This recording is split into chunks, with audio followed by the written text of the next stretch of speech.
Guys, before we get into this episode, I have a very small ask for you, a very small favor, and it's around your support. We want to host the big conversations with very influential people, and we can't do it without you guys. So we'd love a like and subscribe on YouTube. We'd love your support on Instagram. Anything that you can provide for us in viewership and support is going to help us get on the map so that we can actually host these sort of conversations and just provide better content for you guys, which we are really striving to do. So please like and subscribe, get around us, and we're going to strive to host bigger and better production and conversations. And we should be live right now. Very good. Welcome to another episode of Going Pro, and we have Sandon Stolle with us. You're from Sydney.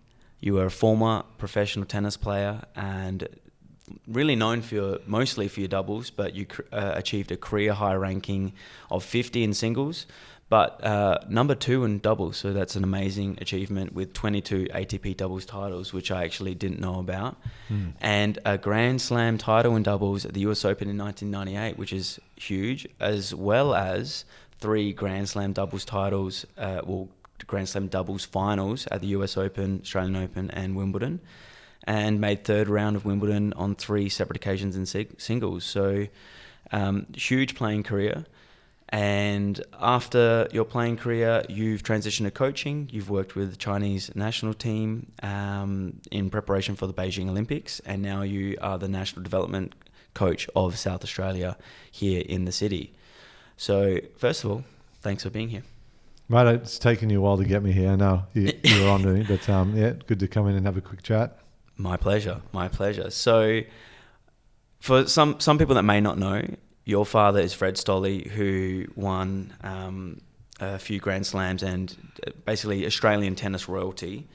So having a father like that, I'm curious to know a little bit more about your tennis upbringing and how that shaped you, and if he put pressure on you, or if it just came naturally that you played on court. Was there a direct pathway for you to play? I just want to really understand and get a little bit more background to having Fred as your father and how that impacted you on your tennis journey.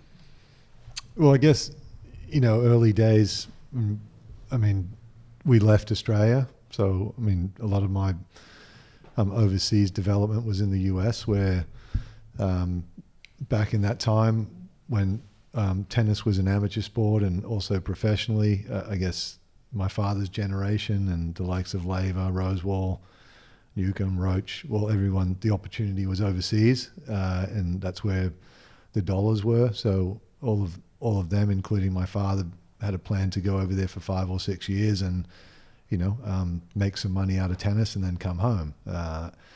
And with that, half of them ended up staying over there, like Father Fred's still over there, and the other half came home. And I guess, so for me, I was living overseas, but I was still, I guess, around Australian, as you called it, royalty in tennis. And one of those coaches that was over there as well, that moved an academy over there, was the late Harry Hopman. And probably at the age of 13, 14, I had an opportunity to go train at Hopman's, which at that time was the Nick Bollettieri's, but most of the Aussies went there, so it was a base for the Aussies. So while I was there as a 13, 14-year-old, we had the likes of Kashi come through there, McNamee, McNamara, Kim Warwick at the time was also working over there as a coach. So, and I think it was a special opportunity for me to go to Harry Hopman's and be trained by Hopman, as he was our first Davis Cup coach and captain, and, captained my father and the likes before him. So for me to train over there was awesome. And for me, I would almost say I was living abroad. I was still this Aussie, but living in America. And that environment, I wasn't a great junior, but I was fortunate enough at the time to get opportunities while living overseas, because at the time, most of our nationals, as you would know, were in December. There was some big tournaments in Florida at the time, like the Orange Bowl and that. So as a 13, 14, 15-year-old, I got to play in those events because Australia at the time weren't sending anyone over, even though I wasn't playing any tournaments in Australia. So I got exposure to some pretty good players internationally in those events. And then probably the year and a half that I spent at Hopman's just opened my eyes to what it took in a training environment. And I guess I give you a snapshot of what that training environment was. As we'd up in the morning at 7:30. We'd go to school for a couple hours in the morning. It was homeschooled by Jared Palmer, who was a great US player and was my age. His parents were school teachers, so they ran the school there. And then we'd get out of the classroom at 9:30 and we're on the court for about 3 hours, just doing a lot of drilling and hitting a lot of tennis balls. There was another coach over there by the name of, it was the late Andrea Jaeger, who was a great US player. She was one of their top juniors, I think, as a 15, 16-year-old, and her father was a coach over there. So there's some really great coaches that were at Hopman's. So we train, up until about 12:30, have a bit of lunch, and then we'd play match play every afternoon for another couple hours. So, we probably spent 5 hours on court daily, and then go back to school from 4:30 to 7:30 and go have dinner and do it all again the next day. Wow. So my development in that space of the 2 years was, I'd say I fast-tracked my development pretty quickly. But again, I was turning up to the Orange Bowl and winning a round or two. I wasn't a great exceptional junior, and living in the States, there was another pathway which now has become even a bigger pathway for professional tennis, and that was going to college. And so you took that pathway on? Yeah, so I did 2 years of university. Again, Dad picked a coach that at the time he knew of. I think his name was Tut Bartson. Tut Bartson was an American that never left America to play any professional tennis, but everyone that played against him in America, they knew that, I think he might have won their clay court national event, and I think all the guys that played internationally against knew of him because he was just a pretty good player, and he was the college coach at TCU, and so went to TCU, and under his guidance for a couple of years was good, and then from there I got picked. We had the junior, we would almost call it the Junior Davis Cup traveling team in a sense, but it was the BP Achievers, which was a sponsor, and we had Ray Ruffles and Bob Carmichael and those sorts of coaches traveling. So we were a traveling team. So I came back, got selected on that team. So I traveled with Richard Fromberg, Jason Stoltenberg, Todd Woodbridge, Jamie Morgan, Neil Borwick. They were all part of the team at the time. And so I did that for a couple of years, and then that sort of really put me on tour, and that's sort of where my whole junior journey started anyhow. At what age was this?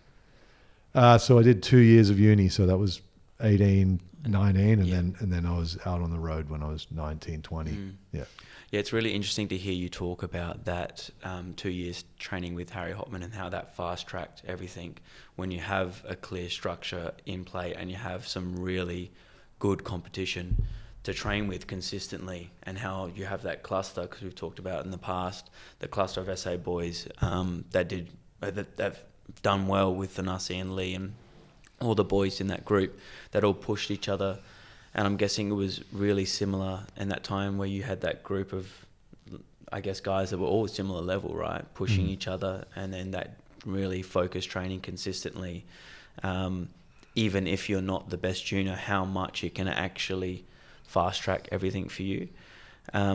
So what really changed? What did you start to notice, I guess, from the start of when you first got to Harry until by the end, and then when that led into the uni phase for you? Well, I think you're training with like-minded kids at that stage, and everyone's pushing, as you said, and I guess every weekend, over there we were fortunate enough to play tournaments. There's a lot of tournaments, so we'd go away and play tournaments, and then just the discipline that you had to have, and also, you're living away from home. So you don't have mum and dad there to, pack your bags and to make sure you have your breakfast and to make sure you get your restrings done. And, you become very independent very early, and you understand what good structure is and what you need to be disciplined. And of course, I made disciplined mistakes when I was there, as you do as a kid, and you just learn from those. But I think that environment, and having coaches, and that's what you were there for, that's sort of, as I said, for my development was huge. And it's not for everyone, and it's not the only single pathway, but I think in the world today you see a lot of academies, and everyone's selling the academy dream to this is the only way you're going to get there. And that's sort of, I guess, changed a little bit. There was only a few back in my time when I was going through it, but now, there's a lot, and we always talk about that. But I guess, talking about the groups, and I know I've spoken to you a bit about it. I mean, it was interesting just with the US Open on, and we looked at, it's been 45 years, and, Tennis Australia has spoken about having, a lot of athletes in the draw, and 20 athletes, which is great. And my colleague was going through the names, and I think, he said, geez, there's a lot of boys from New South Wales. And I guess, you look at that and you look at their structure, and, before coming to SA, that was where I was at in the structure in Tennis New South Wales. And so the likes of Popperin were there as 11, 12-year-old, and Alex Diminar as well. And I guess at the time as 12-year-olds, they were asking me the question, well, what should we do? Should we go overseas? We've got, opportunities over there. And that's the decision those two boys made, and it was a great decision. And then coming up behind them, you had... So you, sorry to butt in, but were you part of that discussion to help them make that decision, or consult with them to decide whether they were maybe going to take that step? Yeah, well, Alexi's parents were Russian, and, but he was working in Sydney, and I guess he had I was weighing up the options of what we could do for him, and what the academy looked like, and then also, what overseas looked like for them, and having the commercial people involved, and maybe agents and things like that. And that's been the big change. And also parents, probably having a bit more of an idea or more say of what they wanted to be doing. So, that's where I think a lot of it has changed, and the business of tennis has gotten bigger. I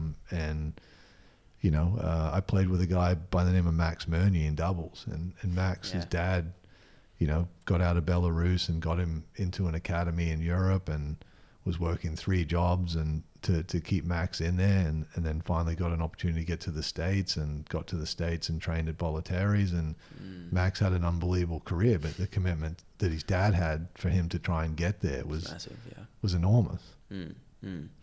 How do you know, or how would you decide, like if let's say you're talking to someone who's maybe on the cusp of maybe trying to take things further, how would you decide whether it's best for them to go overseas, or whether it's best to kind of stay here in Australia? Because you said it's not for everyone. So how would you kind of, with your experience of doing it yourself and being around a lot of Australia's top players, what do you think is important in that decision-making process? Today's podcast sponsor is Electric Road Agency, who were formerly 4RT. Now, if you want a team of strategists, designers, producers, creators who drive stories to tell your advertising and marketing needs, these guys are the best in the business. They've been extremely influential for us at ATA. They've driven our media game forward to new levels that we never knew that were possible.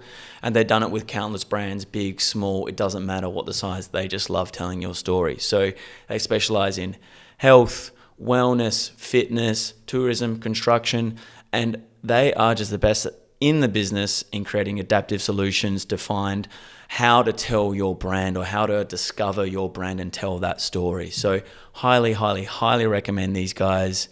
And if you want to get in touch, please go on electricroad.au or search the Instagram handle Electric Road Agency, and they will answer your email, your call, your DM, and they'll be in touch, and they'll be able to tell your story very well. Yeah, well, I think individually you have to look at the athlete. I mean, is a kid mature at 13 or 14, or really isn't, and good head on their shoulders, and then also, I mean, the environment, what is one offering and others maybe are not offering, and the support around them. The only thing I try and do back home, and even when I was in Tennis New South Wales, is to have an environment that if that kid does walk through the door, that everything is there for them. And if it's not, then we try and make sure it's there. And I think, going back to, a training program of a Tanasi or Lee in town, or if I go back again up to New South Wales and you had the likes of, James Duckworth and Chris O'Connell and Jordan Thompson, and we had a national champion, Jay Andrich, at the time, and everyone was thinking, well, this guy's going to be great. And you had all these other kids around him that it was almost like we didn't have to coach too much, because it's like, here are the balls, let's have some competitive games and let's get into it. And they all just flourished in that environment. And you look at them now, and that's why I said, you look at the draw, and they've done a good job in New South Wales having that, and a few have left, but they've always come back, and have always had those older ones around them to help them a little bit. And I think in the smaller states like we are here, like you got to have that. And I think that's a big push for me to keep talking to the coaches about here, is that like those better boys, especially in packs, they need one another. They need one another 3 days a week. And so important. I just think that we've sort of moved away from that a little bit, and we need to try and bring it back. And I completely agree. And you talked about that you didn't even need to coach, because they just brought so much intensity and competitive spirit between each other that you could just let them do it, and then you could really get, I guess, specific with some things that you needed to work on with some of the boys. But what's involved in creating that culture? So I feel like we're missing that in Australia, to create that real, and even SA, and it's something that we all need to get better at, and it's something that we as coaches need to really strive to create. But from your perspective, what is involved in actually creating that culture where that you have that cluster and that competitive spirit? Well, I think the thing that we've probably fallen back a little bit on is just that resiliency. I mean, we always hear that word, and the word's getting thrown around a fair bit, but and that's what I sort of spoke about a little bit before, is that in our small community, like, we can go home and we have that tight-knit community, and we have mum and dad, and we have but I think the traveling component is massive. I think early days when I first got to SA, we were traveling a lot more, and we were taking our best 13-year-olds away, and having that independence, and actually getting them to stand on their 2 feet and build some resiliency within themselves. I think, we can say parents are going to help build that and the rest of it, but I think there's some independence there, and we got to our sport, if we talk about tactically, and you have to think, you have to have your own brain out there to work that out. And emotionally, if we're not getting our kids switched into that daily, and offering some sort of resilience that they feel a bit uncomfortable, well, we're not doing our job. I want that, and that's the hard balance of what we do, and the same for the private coaches out there as well. And is that, well, how can we make it fun and make sure that they're enjoying it, but at the same time, how can we make sure that they are feeling a bit uncomfortable, because that's what they're going to feel like when they get out on the court. Like, if things go wrong, which they will, how are you going to change your mindset and get that, and the discussions that you try and have with the kids daily. And I think that those are the messages, I guess, that I try and push onto the kids, and try and put some pieces together for them, so then they can start thinking for themselves a little bit. Because as we see and as we talk about it, it's like, well, there's a lot of good players out there. They all play well, but it's the emotional part of it and the mental side of the game where everyone's trying to work that puzzle out. Yeah, 100%. Do you notice a difference when you start to see some of the kids that travel more, and they start to push themselves out of their comfort zone to go to different maybe states or even overseas for a little stint, or go on a trip to play a few tournaments? And then when you work with them again, do you tangibly see that difference where they become more mature and they're actually able to problem solve? And maybe on the flip side, they realize pretty quickly maybe it's not for them too. Yeah, and I think that we've seen it a lot. I've seen it a lot over the journey where they've gone to Europe and it's like, wow, actually there's a bit more out there. It's pretty tough. And some kids come home and, as you said, not for me. I'm happy to still hit tennis balls. I love the sport, but the extra training and that is what's required, maybe not for them. And then there's others that like, wow, that gave me a bit of a kick in the bum. Like I've got to get to work here.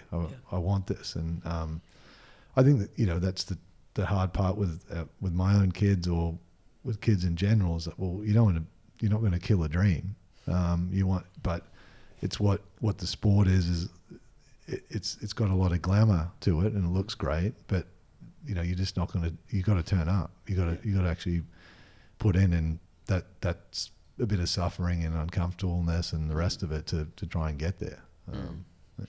Yeah, I think it's really important, but I think it's not a bad thing if you find out it's not for you, because I guess you're saving time and money and resources to maybe prolong a dream that's never going to happen if you never actually get out of your bubble. Like, I think you have to face it earlier to see where you stand and what you're made of and whether it is the right pathway, because I think now it's in life and society, it's now at a point where it's expensive, life is expensive, people are busier than before, and I think it's really important to actually figure out earlier the pathway of like, where do I actually want to go? Okay, maybe not pro, but it would be amazing to go to a Div 1 college school, and that kind of redirects your goals, and let's really train for that, for getting a fantastic education and really playing at a world class facility and get some awesome training there, and maybe something will happen, but I'm going to maybe veer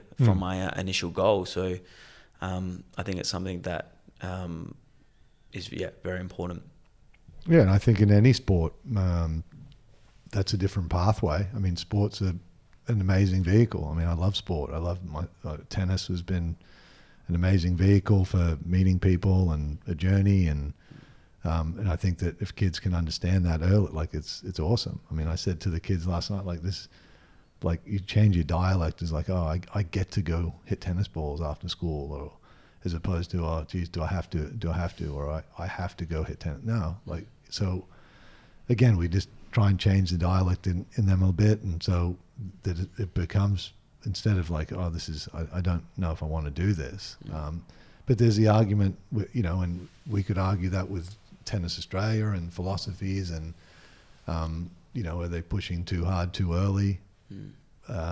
You don't know someone's journey, because it's going to be a bit different. But as you said, sometimes maybe you push a bit early, and if it's not for them, it's, but maybe it's for someone else that's ready to go and ready to be a world champion. And I think there were some awesome stories out of the Olympics where, we saw these young kids, just skateboarders and the rest of it, just attack it and just want to be the best, and just their journey, and just no fear. That's what I feel like with a lot of the young kids now, that some of them just don't have any fear, that like they don't care if they're on center court against like let's go, whereas others might be daunting. So I think, the journeys there's a lot of different pathways for us in tennis and in sport, and be inspired by, people that you have around you. Hopefully you have good teams around you, and be inspired by the sport, because it's an awesome sport that, it doesn't matter if you don't get to the top, but if you have these great experiences in it, just enjoy them and feel like, well, that's what tennis has brought me.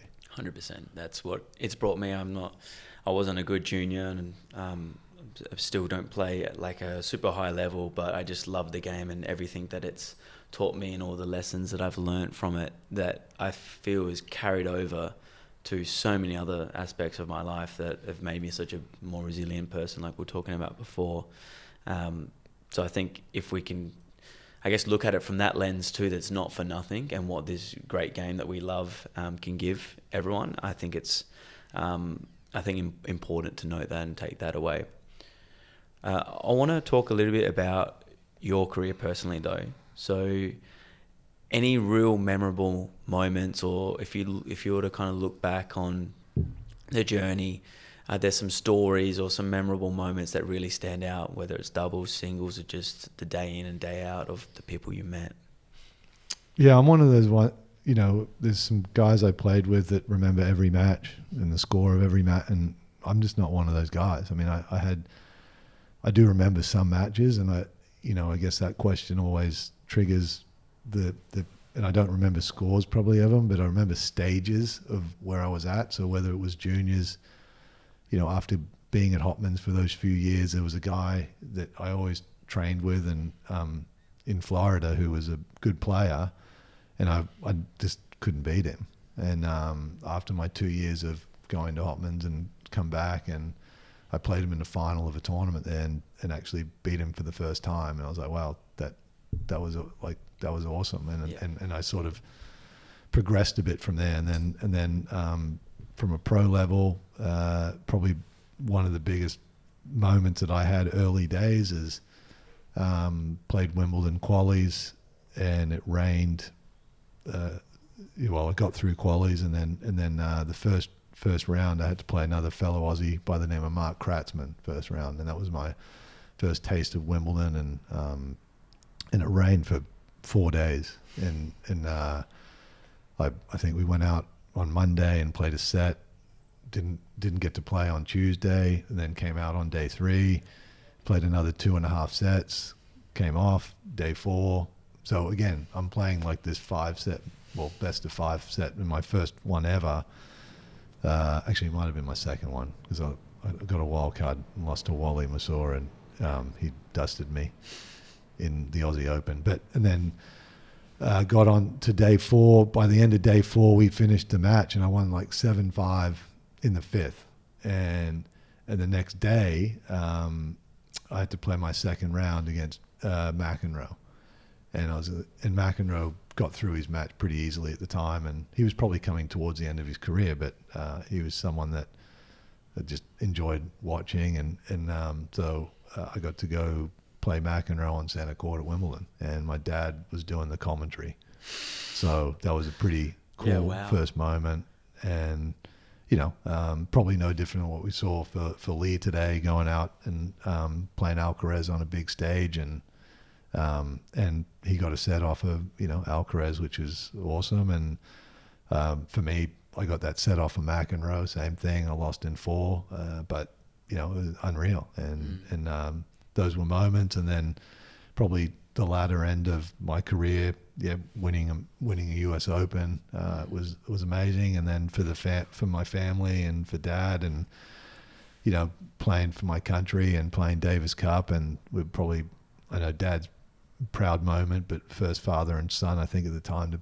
to be able to play Davis Cup for Australia and represent. So that was pretty cool. So those moments for me were probably from my career were awesome, and they're things I look back at, and they're proud moments for me and for my family, and that, Yeah, when you have a moment like when you go and play on centre court against McEnroe and get a set off him, does that change? Do you feel tangible change after that, where that really starts to instill belief, and does that give you an upward trajectory?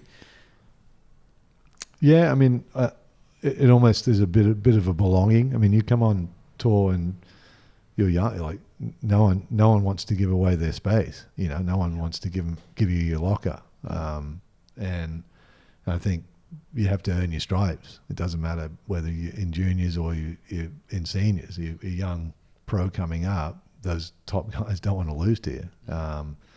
So you have to earn your stripes a bit, and I think those sorts of matches, some of the other older guys and that might stand up a bit more. But, okay, well, this young Stolle kid looks okay. And I think that's probably the journey I went on, because I wanted to actually forge my own pathway. And rather, I didn't get a wild card into Wimbledon. I qualified for Wimbledon, and those I felt like I had to double earn it. I had to earn it, one for myself, and then had to earn it away from my old man, rather than Yeah. saying, well, he's getting all these opportunities because his dad's giving them to him. Yeah, that would be a hard thing.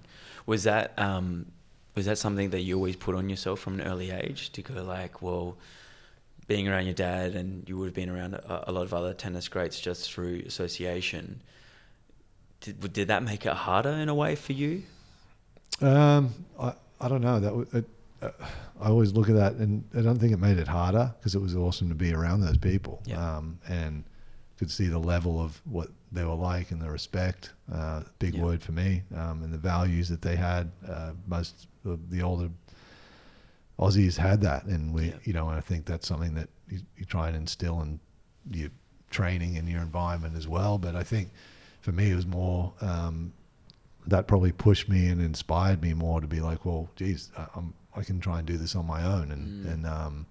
And then once I started to do it, whether it was dad or whether it was other people, like, oh, he's a real, he's real. He's actually doing it. And it's good to see. So I think that probably pushed me a bit, and it got me inspired to show people that it was me. It was like a standalone, and then still having that name and support was in honor of the name, which I think people probably respected as well. Yeah, 100%. It can be challenging. Did you have some really tough moments? Were there some moments or parts of your career where things weren't working out and you were having maybe a tough time? Yeah, I mean, you have plenty of them. Those years where you're struggling a bit, and I got injured, and that's probably why my singles career stopped, and had some time out of the game for 6 months and tried to get back to a level that I was, and I just didn't. So that was a tough 18 months. But then also you have times where things are just, the worlds are aligning, and you're playing and just think, wow, this is unreal. Like, you just got momentum, you've got confidence, and that's the mental part of our sport, and any sport. And so you always see sometimes where in tennis especially, you get to a tournament that you've done well at before. You might have had a terrible year, but all of a sudden it's like you start playing well, and it's like, well, you just feel comfortable here. And that's going back to the comfortable thing, right? We can always go play practice matches at our club, and that feels really comfortable. But to go somewhere else and do it under a bit of pressure, that doesn't feel so comfortable. And so, like, those are, I guess, things that, for me, are moments where you got to get through them, and they will get you better. But you got to know that that's what they're for. They're not going to just run and jump over every hurdle. You're gonna hit some hurdles along the way, and those hurdles are there to make sure you stay grounded and be ready to go for the next hurdle and jump over that hurdle. Yeah. Looking back, are there some key things though that you recognize you were doing or that were happening when things were going really well? And on the contrary, when they weren't going well, were there some patterns that you can look back on there that contributed on both sides? Yeah, well, I think once, I had some good coaches with me when I was on the road with a team of guys, and then getting towards when I got to top 50, and I put a team together for myself, and I paid for that team. I invested in myself. I think that was probably the big thing, and back then it was like, well, if you want to do well, you need to invest in yourself, and it's always a hard one because, as we know, it's an expensive sport, and you're not making, when you're coming up, you're not making loads and loads of dollars, but it's like, well, what can I do to get myself that little bit better? And I think, I invested in I felt like at the time I probably didn't need a coach, because I had so much coaching over my journey that I needed to get fitter. I needed, to get stronger. And I traveled with an ex-AFL footy player for almost 3 years, and great motivator. And we just traveled and really got so much fitter, got stronger, had that mental belief, just having conversations and being that team. And I think, you got to look for what you need. There's there's no format, there's no set template that it has to be done this way. It's like, well, what's going to make you tick, and what's going to make you tick to the highest capability of what you can do. Yeah. As you were on the tour more, did you start to figure out what worked for you and what you liked and what you didn't like? Yeah, and scheduling was important. I played a heavy schedule on hard court, and I milked the grass court season. I mean, I played 2 months on grass court tennis.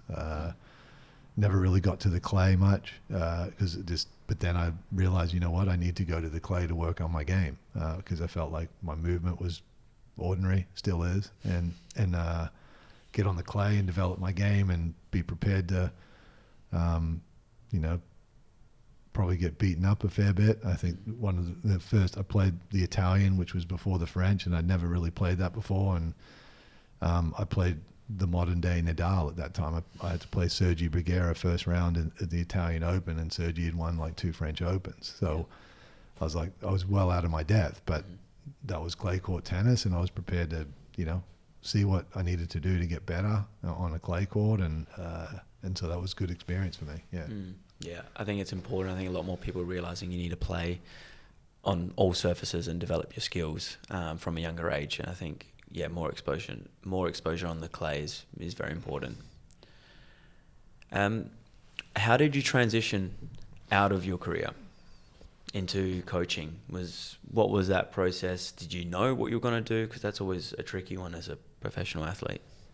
No, I mean, I probably finished up at 35, 36, and I just was tired of the road. I'd been on the road a lot, a big part of my life, and I just wanted to settle back here in Australia, and that's what I did. But I did get asked by Tennis Australia that first year when I was living up the coast at Coffs Harbour to go take the group of boys to Wimbledon for a month, and took our best boys for the grass court journey, and while I was over there, connected with a few other coaches and said, well, if you're going to get into the coaching realm of things, look me up, and that's sort of where I did some time over in China.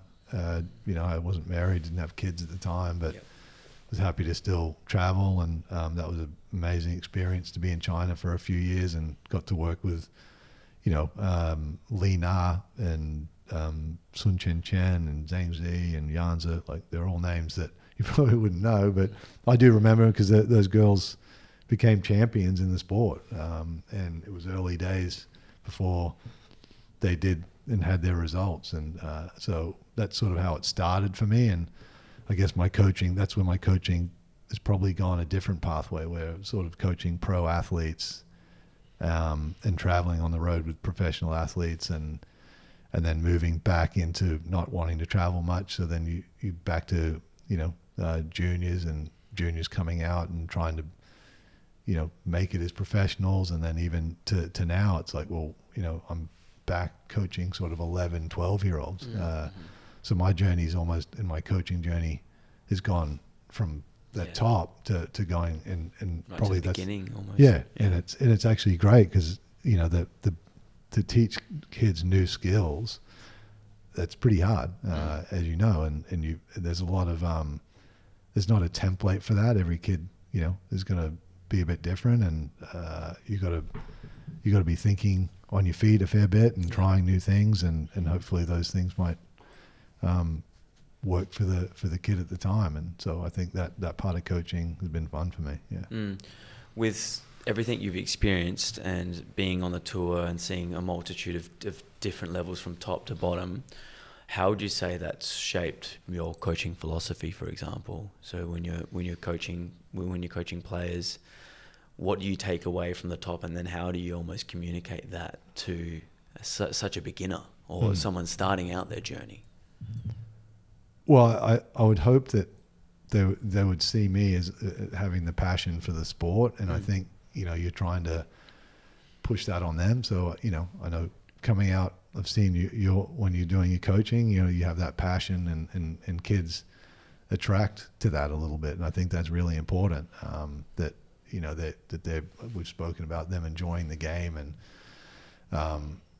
but then I know from a performance point of view, once they start wanting to do well, I mean, the results, it's a very result driven, right? So, everyone's looking for a result and sometimes wanting that result too fast, as opposed to, well, take a couple of these bad results and hopefully you're going to learn from those results and then get better for the next result that comes your way. Or it's just as we know, it's a long journey, and I think I just try and push on to them that the result, if you do the right things and you actually keep exploring your games and working on parts of your game, and there's a lot of stuff we've got to work on, that result, or that one result that you're after, or that will hopefully turn up.